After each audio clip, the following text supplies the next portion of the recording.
धुरंधर, क्या कह रहे हैं? धुरंधर धुरंधर धुरंधर रिपोर्टिंग, आगे बढ़ो। घुसपैठ सतर्क रहो।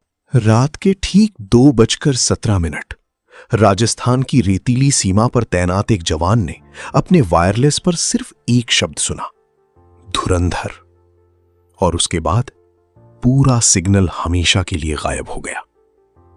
भारत के सैन्य इतिहास में कई गुप्त ऑपरेशन हुए, लेकिन कुछ मिशन ऐसे होते हैं जिनका नाम तक आधिकारिक रिकॉर्ड में नहीं मिलता।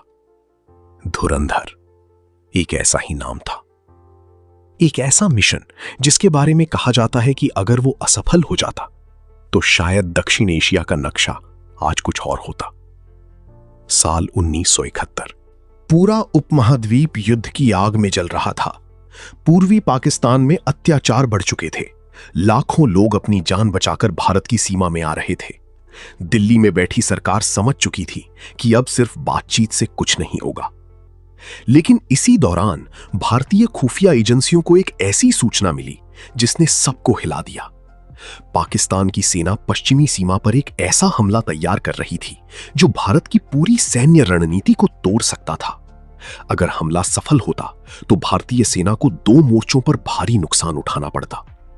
समस्या सिर्फ हमला नहीं थी, समस्या यह थी कि किसी को नहीं पता था हमला होगा कहां। राजस्थान, पंजाब या कश्मीर, हर जगह खतरा था। दिल्ली के एक बंद कमरे में उस रात लगातार 11 घंटे मीटिंग चली। फाइलें खुली, नक्शे बिछे और आखिर में एक नाम सामने आया, मेजर अर्जुन राठौड़। एक ऐसा अधिकारी जिसने कई बार दुश्मन की सीमा में जाकर ऐसे मिशन पूरे किए थे जिनके बारे में उसकी अपनी यूनिट तक नहीं जानती थी। कहा जाता है कि अर्जुन राठौड़ कभी डरता नहीं था, लेकिन उस रात जब उसे धुरंधर मिशन की फाइल दी गई तो उसने कुछ सेकंड तक चुप रहकर सिर्फ इतना पूछा, अगर मैं वापस नहीं आया तो क्या इस मिशन का कोई रिकॉर्ड रहेगा? कमरे में सन्नाटा छा गया, क्योंकि इस मिशन की सबसे खतरनाक बात यही थी, अगर वो पकड़े जाते तो भारत सरकार आधिकारिक रूप से उन्हें पहचानने से भी इनकार कर देती।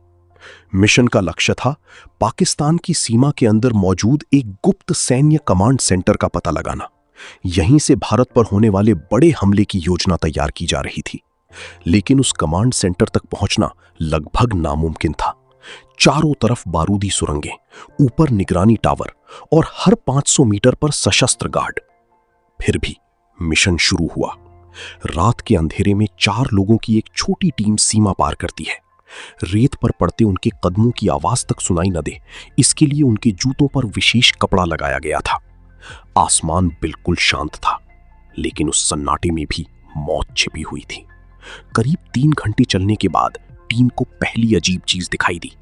रेगिस्तान के बीचों बीच एक पुराना टूटा हुआ ट्रक। पहली नजर में वो साधारण लगा,